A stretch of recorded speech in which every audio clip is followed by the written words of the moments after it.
We often imagine enlightenment as a lightning strike, a spontaneous flash of realization where centuries of conditioning evaporate in an instant. But the source texts, the Bhagavad Gita and the Hatha Yoga Pradipika, describe a different reality. Taming the mind is a grueling process that requires years of deliberate physical practice. In our previous episode, we established the 3 stages of focus: dharana, dhyana, and samadhi. While most people can achieve these states for a few brief moments, the real challenge is making them stable. To do that, the practitioner must change the mind's structure.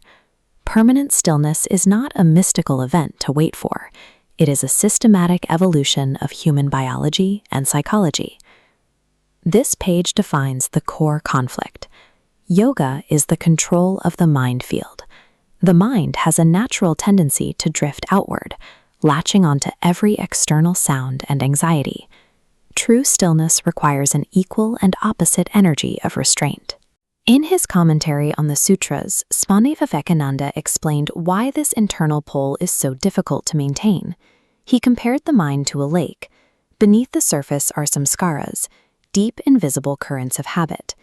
These bubbling impressions constantly push the mind into distraction, regardless of our intentions.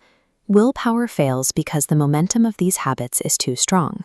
To reach stillness, the practitioner has to manually overwrite the conditioning that drives their mental environment. Patanjali, the author of the Yoga Sutras, provided a solution, a specific 3-step transformation of consciousness. The first stage is Nirodha Parināma. This is the exact moment a distracting thought is suppressed and a wave of control takes its place. The classical commentator Vyasa explains that this is not a violent act.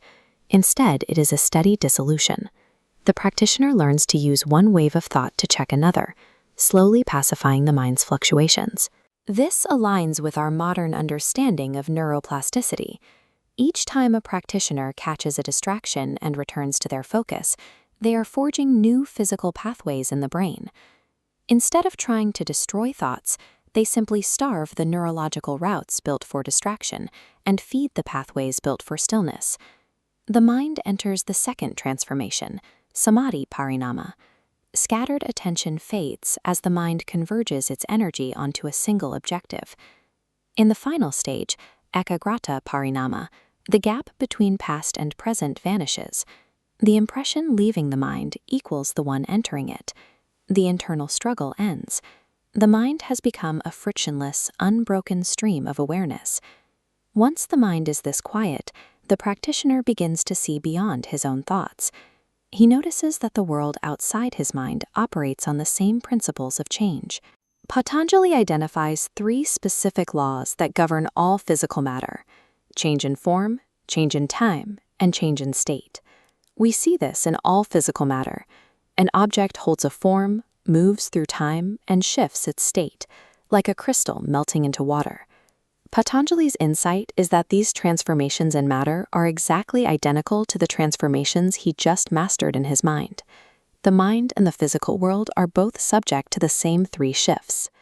By tracking how a single thought arises, persists, and fades, the practitioner has actually learned the logic of how all things decay and transform. The mechanics of his own focus have revealed the mechanics of the material world. This is more than a moment of peace. The practitioner has broken their conditioning's gravitational pull, stabilizing their consciousness against the universe's constant flux. With the mind steady, we can apply this power to the next set of mysteries. In our next episode, we'll use this focused awareness to explore the mechanics of time, the origin of language, and the hidden layers of memory.